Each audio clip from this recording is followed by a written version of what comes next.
Welcome to Our Seniors Radio, a nonprofit dedicated to honoring our seniors by providing relevant information on senior needs. From health, wellness, and lifestyle to residential, medical, and legal, just to name a few. Our seniors and their families are able to make educated decisions and live their best life. Find them online at OurSeniors.net as well. And yes, you can become one of our seniors. Welcome aboard.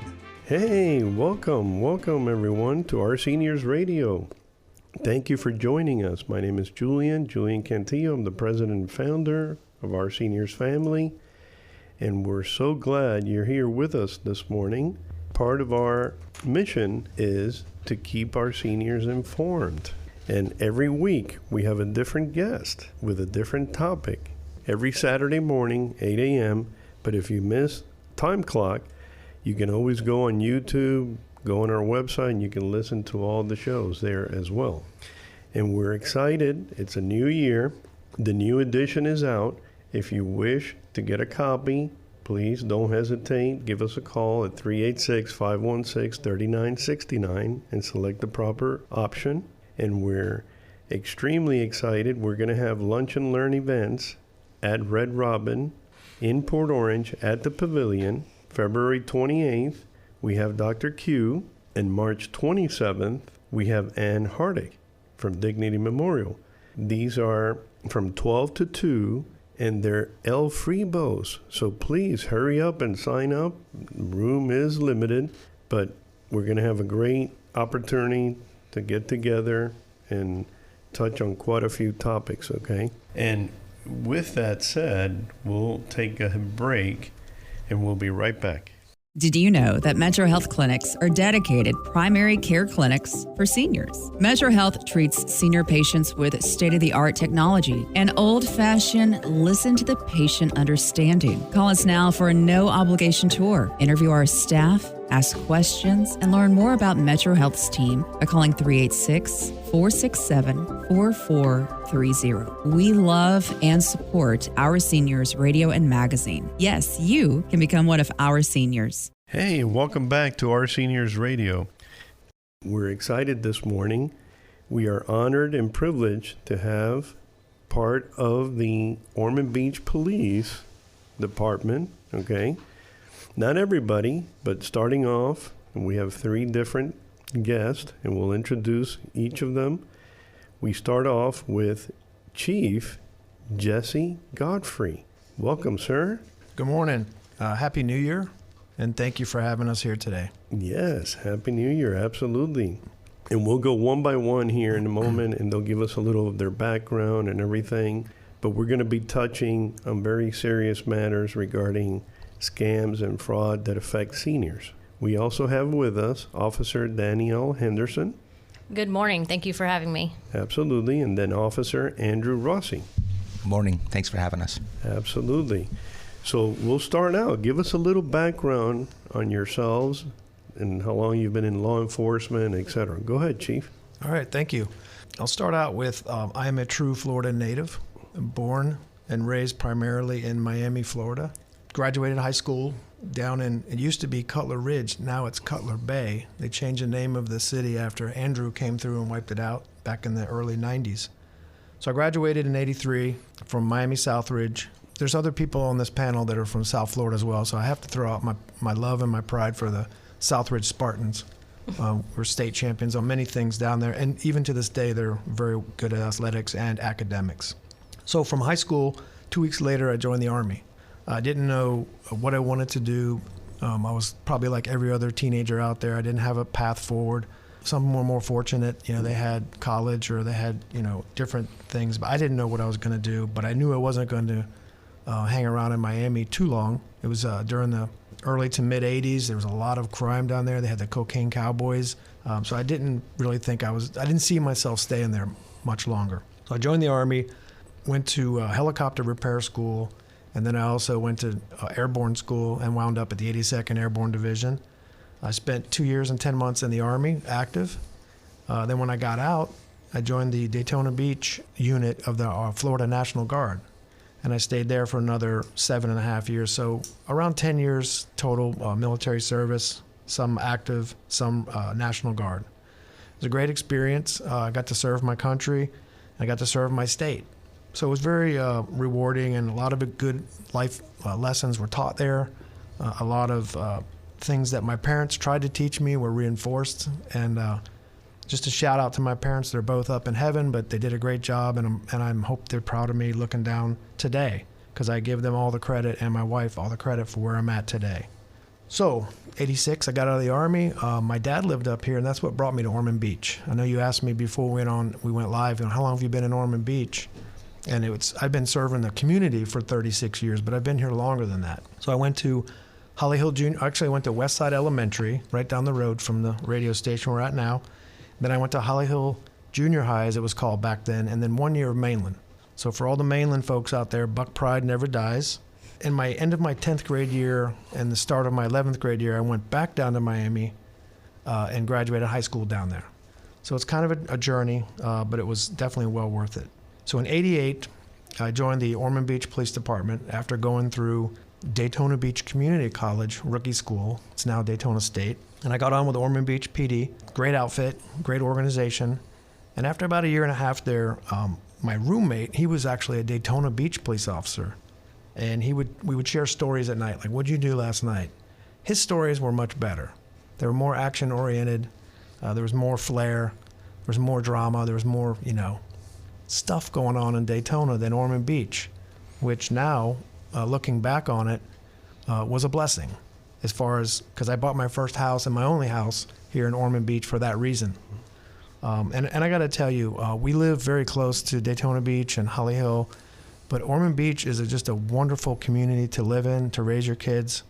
And like I said, I feel blessed that I'm allowed to be a part of this great city and work with a bunch of outstanding men and women, dedicated professionals that keep our visitors and our residents safe all the time. And I'm really proud to be a part of that.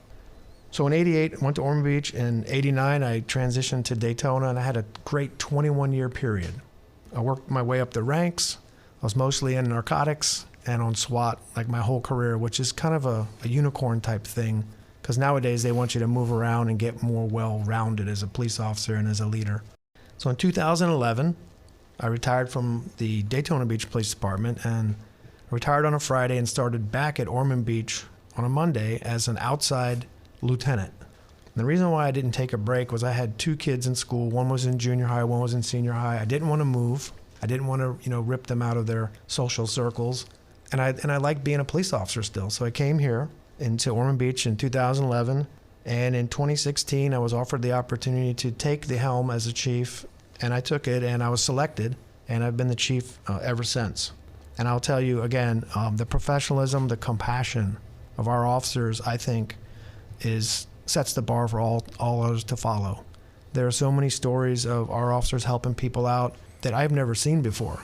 I worked 21 years in Daytona, and I never saw that. When I came here, it was a whole different ballgame, in a good way. And again, I didn't create any of that. I just kind of stepped in and adopted it, and then just kept the train going in the right direction. I had a very wise man. He was a sheriff, and he told me there's two groups of people in your community you really need to pay attention to and take care of. And one is your children, and one is your seniors. And I really took that to heart. So while I was at Daytona, I had some great mentors, some great leaders, and they pushed education. And like I said in the beginning of my bio, college wasn't on the roadmap for me. I didn't have any, desire to go to college. But I had some good mentors and leaders at the Daytona Beach Police Department. They said, just go get your degree. In fact, it was a requirement if you want to get promoted to supervisor, you had to have at least an AA. So I started going to school, started to get into it and like it, and I was what you call an adult learner. And they say that when you're ready to learn, you're ready to learn, but clearly my brain wasn't fully developed when I was in my mid-20s. So I went back to school through Daytona Beach Community College, got my AA, and then I went to UCF, University of Central Florida, and got my bachelor's. And then one of my great mentors, Marty White, he said, keep going. I said, well, I'm done. I got a bachelor's. I'm good. He goes, no, go get your master's. So I did. And I'm proud to say that I would have never got it had it not been for him pushing me. So Marty, if you're out there listening, thank you. And I got my master's in public administration. Since I've been the police chief here in Ormond Beach, I've had the honor and the pleasure to be the president of the Volusia Flagler Police Chiefs Association. And currently I'm a board member for the Florida Police Chiefs Association, and I'm the District 8 Director, which represents both Volusia and Flagler County Police Chiefs. And I'm looking forward to this conversation today, so thank you very much. No, absolutely, absolutely. Wow, that was quite an intro. And for the record, some of us are also from Miami. Not Miami, but Miami. And we happen to be Miami High Stingarees. Excusez-moi. Yeah. Right in the middle of Little Havana. Come on now. Come on now. I heard you say Mita earlier, but I didn't know if that was a slip or not. Thank you. But thank you. That was an excellent intro. You know, this is a perfect time to take a little break, and then we'll introduce the other two guests with us. Okay, we'll be right back. OurSeniors.org is the nonprofit 501c3 part of the Our Seniors organization. In 2021, OurSeniors.org was recognized by the Volusia Flagler County SCORE organization as the Nonprofit Client of the Year. Our vision is to provide immediate and continuing care and comfort to isolated seniors in need of human contact. Help us keep all of our resources like OurSeniors.net magazine, Our Senior discounts, and Our Seniors radio free for seniors by visiting OurSeniors.org. Okay, folks, welcome back to Our Seniors Radio. And we'll continue here with our guests from the City of Ormond Beach Police Department. And we just heard a great intro by the chief. And now we'll turn it over to Danielle Henderson. Good morning. How are you? Good. Good. I'm going to piggyback a little bit off the chief. I am an Ormond Beach resident. I was raised in Ormond Beach, went to Ormond Beach Middle School in Seabreeze. After that, I went to the University of South Florida, and I have a bachelor's degree in criminology. That's when I decided that I needed to be a police officer. I came back to the Ormond Beach area to raise my family and to go to the police academy. And I knew that I wanted to work for Ormond Beach because that is where my home was. I have been with Ormond Beach 15 years on Friday. Congrats. Thanks. I'm part of our community outreach unit, which we have 2 full-time officers, Officer Rossi and I. We are the outreach division. What we do is we are assigned to teach DARE in our schools and go out and do community presentations to educate our community. I am the crime prevention officer. I have a crime prevention and CEPTED practitioner through the Attorney General's office for my training. I've been doing this for about 3 years. Before this, I was a detective for about 6 years. I did crimes against people and crimes against children. Excellent. That's a great background. And Officer Andrew Rossi? I'll keep it brief. I am the other South Florida guy that the chief was talking about earlier. Born and raised in Hollywood, Florida. I lived there for the majority of my life up until probably the last 4 or 5 years. I've been in Ormond Beach now for about 4 years. My wife and I moved up. As far as experience goes, I worked at another agency down in Miami. I retired from the North Miami Police Department after 21 years. I retired as the training sergeant down there. I've been very privileged during my career down there, where I've been able to do just about all you can do in law enforcement. I've been a detective, I've worked homicide, I've worked special victims, rode the motorcycle for a while until I was told I could no longer do that. I've been a hostage negotiator, and I really got into, towards the end of my career, once I got into a leadership role, taking a role in training, which I'm very passionate about. I'm very passionate about educating people, not just our community, but our police officers as well, so we can better serve the community. I think it's very important. I began here at the Ormond Beach Police Department. The chief was, I don't know if he regrets the decision yet, but he brought me in September of 2019. I worked patrol for about 2 years, and now I am very lucky to be doing actually one of my most favorite things that I've done in my career so far, which is be a part of our community outreach unit. I also do certain other things. I do some, adjunct professor work out at the police academy here in Daytona Beach, as well as I'm one of the recruiters for the police department.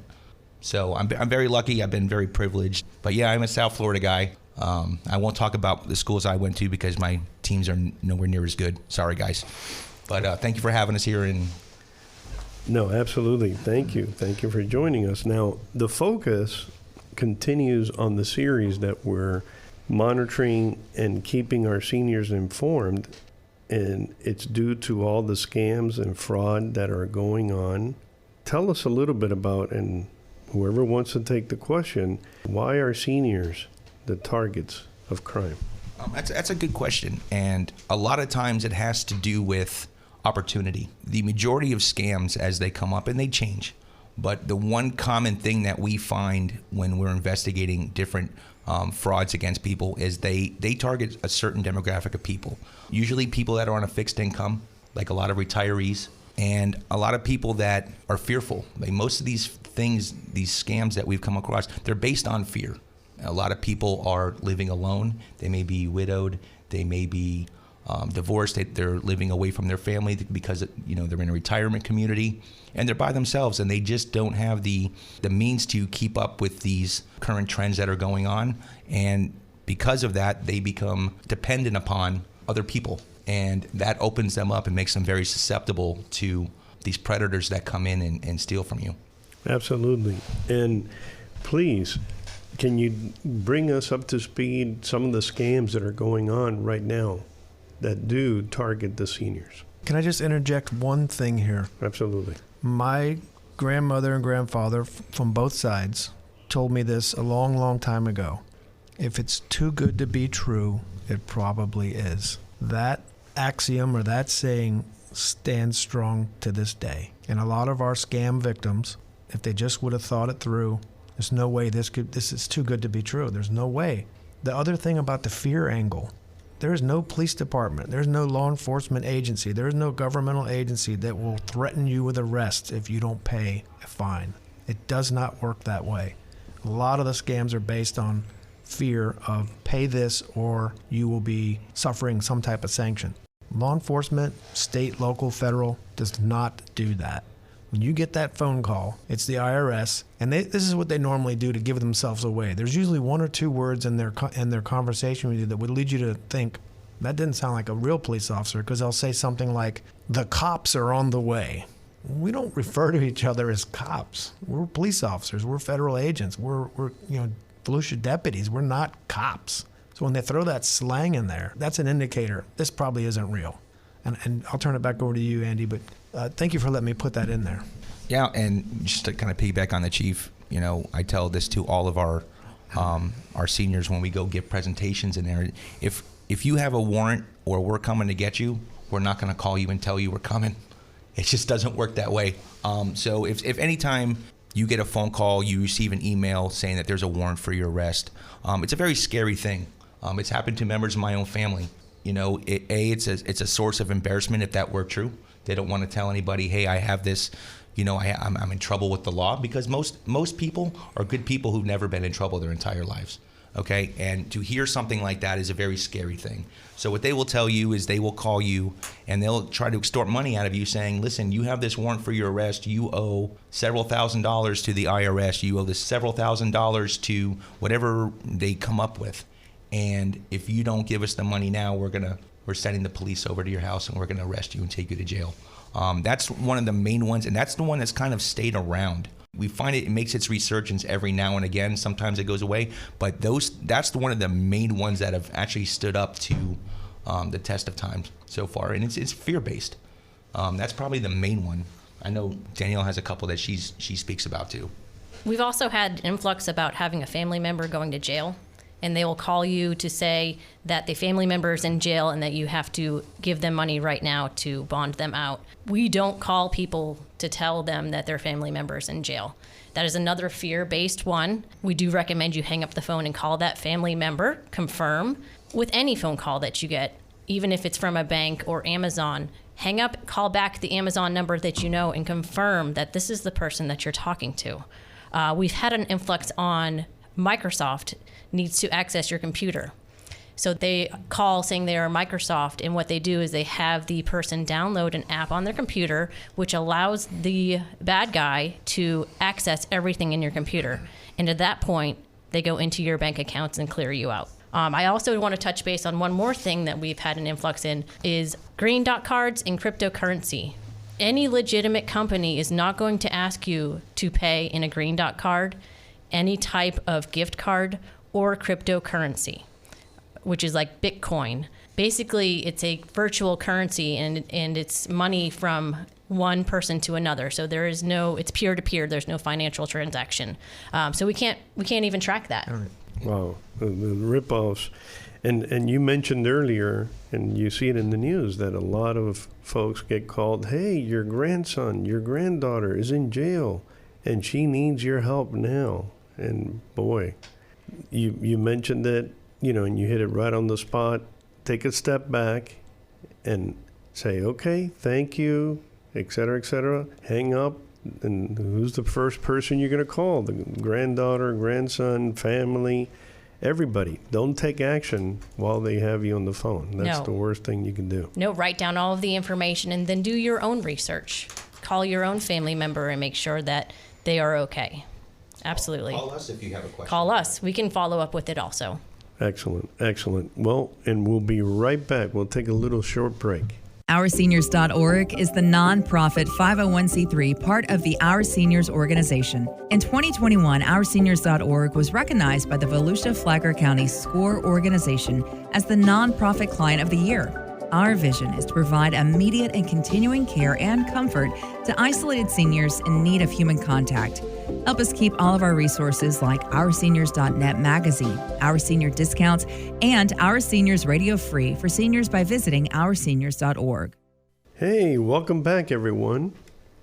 And as we continue the conversation with the City of Ormond Beach Police Department and our three beloved guests, tell us what's going on with, for example, singles out there looking for dates, et cetera, et cetera. Can you give us a little background? Well, there are obviously many options you have, when it comes to meeting people. But what we have learned and what we warn people about when they get involved in these things is that is one of the main areas where some of these predators or scammers hang out. And we have had, over the years, a lot of romance scams.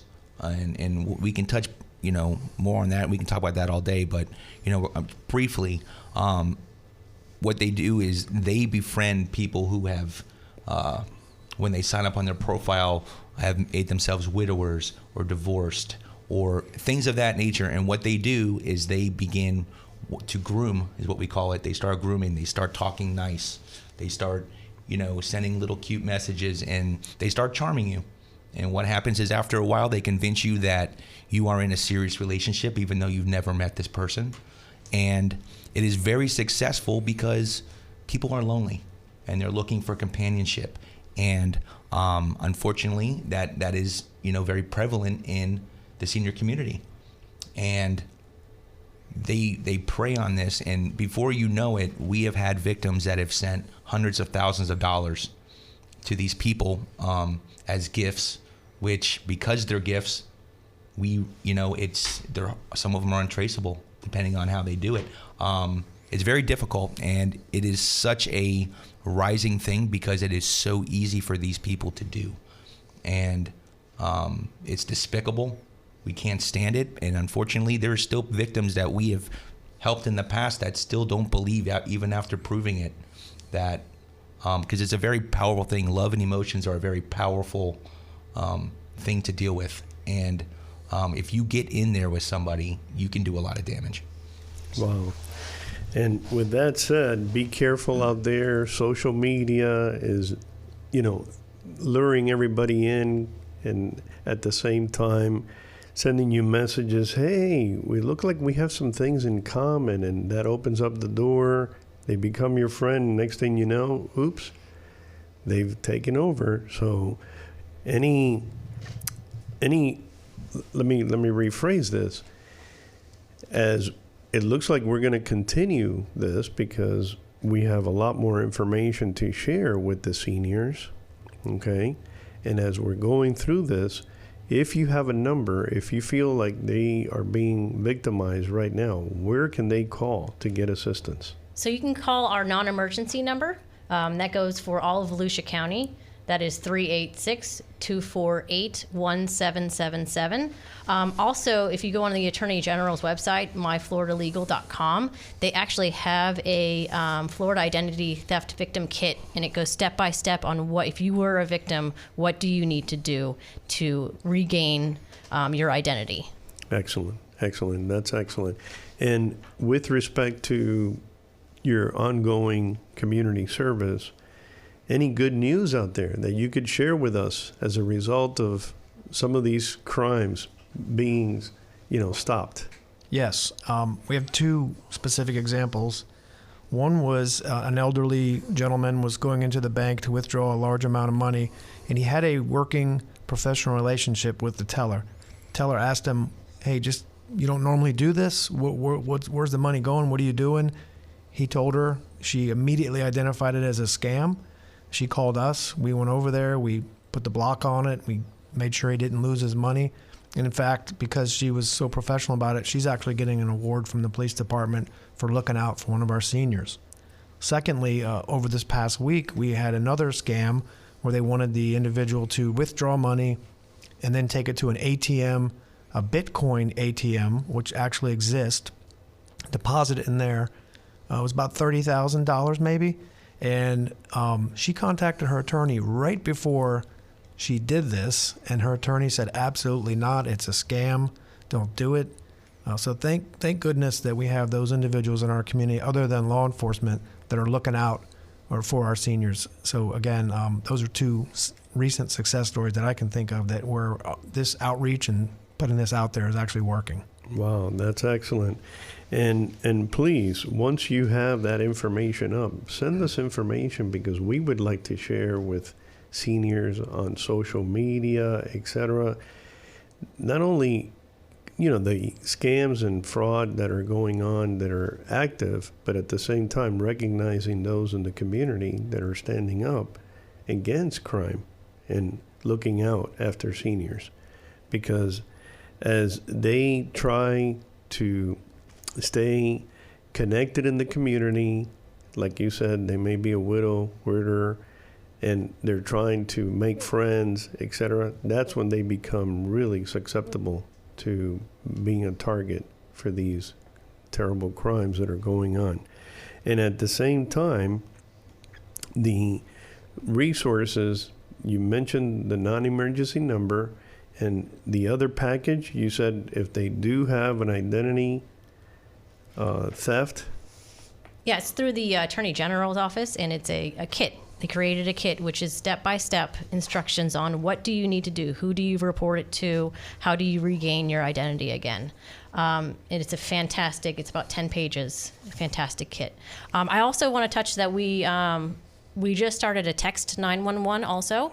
So if you aren't able to pick up the phone and physically call, you can text 911 if you're ever in need of a service. Oh my, and how does that work exactly? Just text 911 your location and what you need. Oh my, that is great news. Which is super important for seniors, especially if they cannot talk or if they have an issue calling. Somebody's around the corner, and they can probably text a lot quicker than they can get on the phone, right? Yes. Oh my, that's great news. Well, on behalf of our seniors, we would like to thank you all for your service, everything you're doing to not only keep seniors safe, but the community safe. Okay, we really appreciate you all.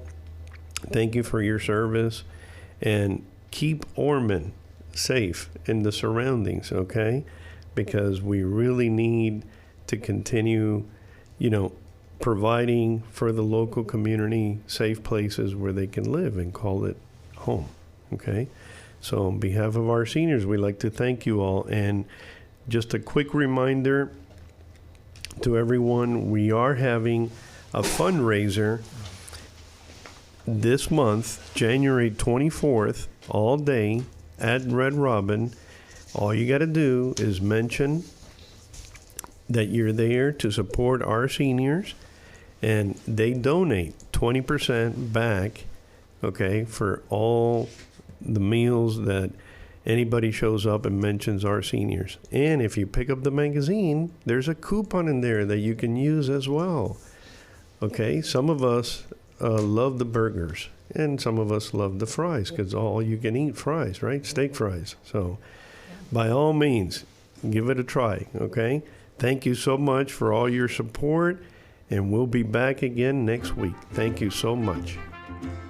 Thanks for listening to Our Seniors Radio. Don't forget to check out OurSeniors.net magazine and tune in every Saturday at 8 a.m. on WNDB. Help support the nonprofit, which is OurSeniors.org, or call 800-647-0868.